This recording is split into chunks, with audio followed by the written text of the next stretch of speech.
Paranoid is the album which has cemented heavy metal as a standalone genre, and possibly it did for metal even more than Black Sabbath's self-titled debut record. What we were doing, we were writing. Released on September 18th of 1970, Paranoid became the second studio album by the British forefathers of heavy metal. So in honor of its 55th anniversary, let's take a look at its history, discuss some interesting facts about it, and then hopefully answer the question of why it might actually be the most important Black Sabbath album.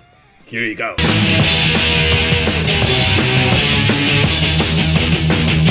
Super quick before we start, guys, as always, please do not hesitate to comment on anything you hear or see in this video, and especially if you disagree with me, because the whole point of our Metal Pilgrim channel is, of course, to start a conversation. But alright, let's do it.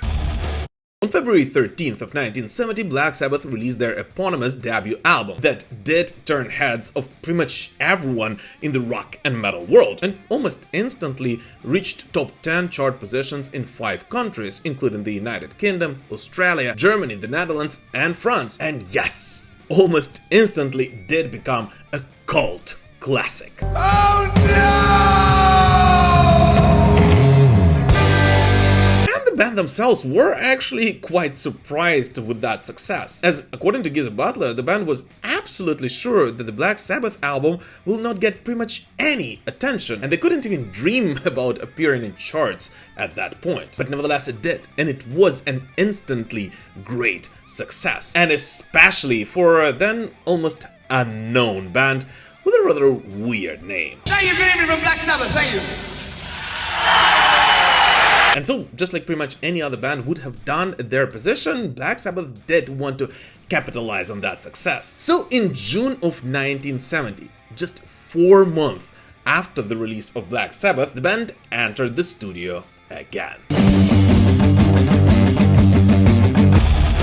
Given the enormous unexpected success of their debut album, this time around Black Sabbath decided to not change almost anything, and once again joined forces with Roger Bain, the same guy who produced Black Sabbath, and it was he who brought the band to the small Rockfield studios in South Wales for pre-production. That same studio that today is considered to be one of the most legendary places in music overall. But back then it was actually just a converted old barn with a shaky core and the entire roof moving every time there was even a slight mention of a wind coming. And maybe that's exactly why Ozzy immediately simply fell in love with that place.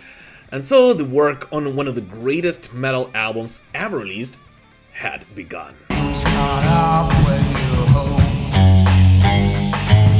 Interestingly enough, many of the songs from Paranoid, or rather not the complete songs, but rather their silhouettes, was something that Black Sabbath actually had from way before. Even way before they released Black Sabbath, as most of those songs were actually born while jamming on stage. Like for example in the fall of 1969, when Black Sabbath spent 6 weeks in Zurich playing in the Beat Club. And since they had been commissioned to play 45-minute sets every day, and they simply didn't have enough material for that, most of their sets actually did feature quite a lot of extensive jamming sections, which were nothing new to the world of music at that point, as although by then hard rock of course did develop into a separate genre, at the same time it still didn't go too far from its blues roots. And so it was there in Zurich where many of those songs actually were born, including one of the greatest anti-war songs ever written, as according to Geezer Butler, one of the night while jamming to the song called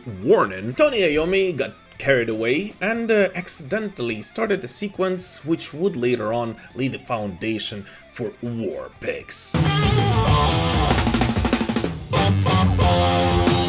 But nevertheless, although of course Black Sabbath did have several song skeletons for their upcoming album, none of those were actually finalized. And so when they went to the Rockfield studios, it was a time and place for them to let their creativity do the magic once again. And as we all can imagine, in order to do that, they both rehearsed really hard, but at the same time partied even harder, going absolutely crazy every night and sometimes day, before Roger Bain moved them to a more familiar place, Regent Sound Studios in London, that same place where they recorded their debut album and began their journey to stardom.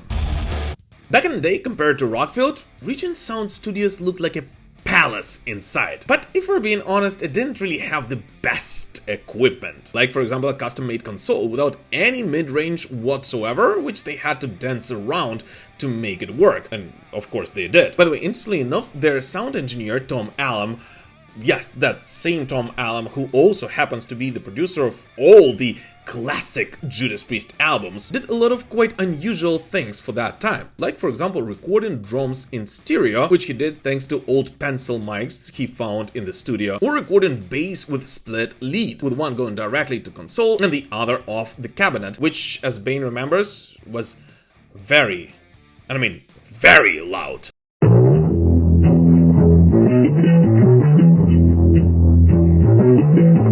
But nevertheless, it was in Regent Sound Studios where they did record all of the backing tracks, before Bane once again moved the band to yet another studio, this time the no less iconic Island Studios, and it was there where the band and the crew were able to give Paranoid that unique and very distinctive sound that sounds like nothing that was ever made before that. Just like with many cult classics, this album's original title was not what we know it for today, and that of course is very understandable given the fact that there was simply no song titled Paranoid on this record. And I mean in neither of those three studios. As many Black Sabbath fans of course know, this song was created simply by an accident. The band did not have enough songs for a full-length album, and the band's management did force them to come up with something on the spot. And so one day during lunchtime, Tony Iommi came up with a very simple yet very catchy lick.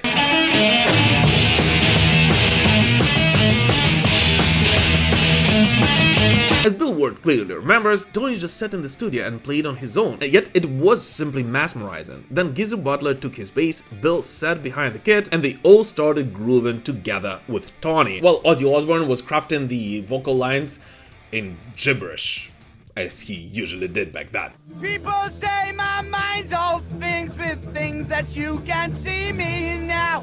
Why are you on my mind all day long? I can't think straight no more. Until 30 minutes later, right there in the room, one of the greatest heavy metal songs to be ever written was created by an accident. Created in exactly the same manner as the rest of the tracks in Paranoid, in the truest and the most raw manner possible, simply by jamming with your musician friends. I wanna see you smile into my face.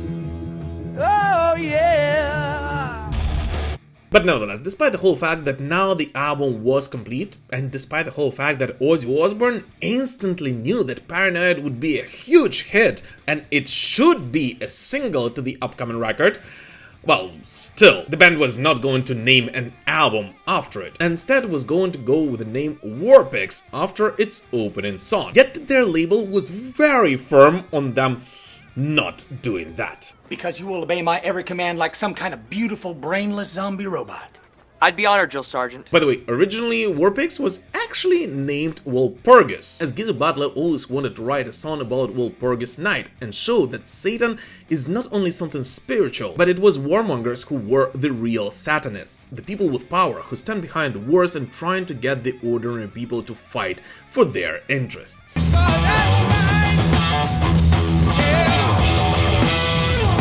But their label politely asked them to change the name of the song, because together with the band's name, they feared that it would sound too satanic. And so it became War Pigs.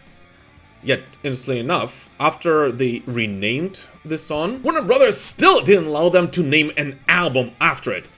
This time around, being afraid that it would cause backlash from the ongoing Vietnam War supporters. I want problems, always! And so, given the fact that Ozzy and later on pretty much everyone agreed that Paranoid would be a great single for this album, they simply decided to take its name for the album title. And looking back at it, well, they definitely did not miss with that choice.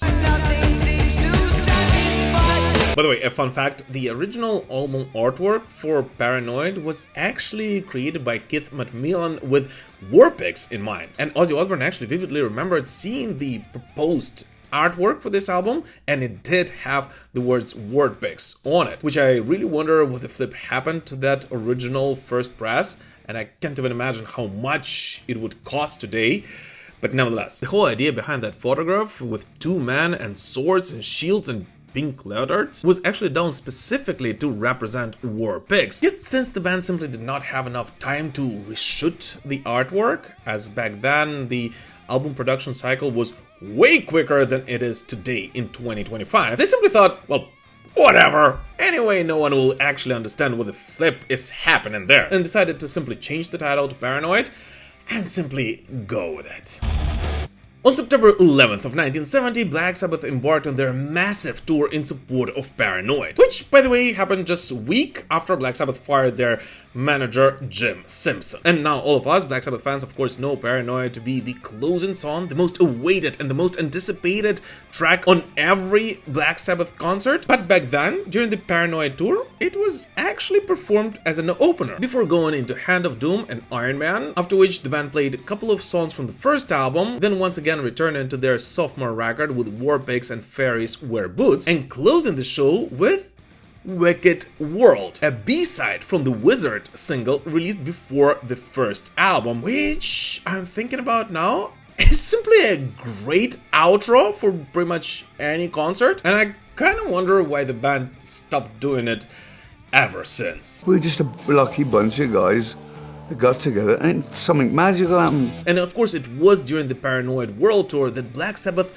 first brought heavy metal to the United States, which, by the way, interestingly enough, happened way before Paranoid was even released in the States. Yet nevertheless, even before Americans had a chance to hear those songs on a vinyl record or in any other way, Black Sabbath were simply tearing the crowds with their new music, making Paranoid and eventually heavy metal an instant success all across the globe. And so it was then, on May 25th in 1971, when Black Sabbath played on their Paranoid tour in Wichita, Kansas, in front of the packed Henry Levitt Arena, that among the tens of thousands of people was a 14-year-old kid whose name was Mark Shelton. And according to him, it was hearing Paranoid live that inspired him to start a musical journey of his own, eventually creating Manila Road. And across the pond, of course, it was the Londoner Steve Harris, who recalls that it was Paranoid album that made him want to play heavy metal in the first place. And less than 5 years later, he founded one of the greatest heavy metal bands on the planet by himself. Yeah, unbelievable. Or a Swedish boy called Leif Adlin, who was just 8 or 9 years old at that time, who first heard Paranoid from a friend, and the dark and moody sound and vibe inspired him to create Candlemass. And this list can go on and on and on, as yes, it is true, Paranoid is one of the most influential heavy metal albums by itself ever made. But I actually believe that its influence lies in something more than simply catchy tunes, as it was on Paranoid that Black Sabbath took what they did on Black Sabbath album and raised it to an absolutely new level with both musicianship and production, just months after they released their self-titled debut record. And by that they were able to show that that new weird music that they're playing is not simply an accident, and it is here to stay, giving a proper birth to the development of heavy metal as a genre, and serving as a true inspiration for the first wave of heavy metal, when Black Sabbath together with Judas Priest were forging the early sound of the style we all love today, a style which would exist in this form for the next 7 to 8 years, before Judas Priest themselves decided to reforge it and give it a new life once again.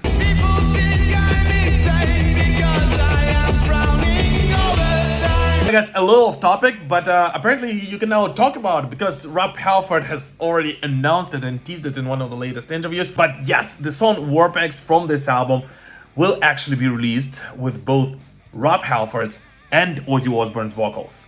In case you think that it's awesome, no. It is much better than that. Generals gathered in their masses. Yeah, and even better than that. Just like witches at Black Masses. So happy birthday to my personal favorite Black Sabbath album. And thank you, 4 boys from Birmingham, for for creating the music that we all love even today, 55 years later.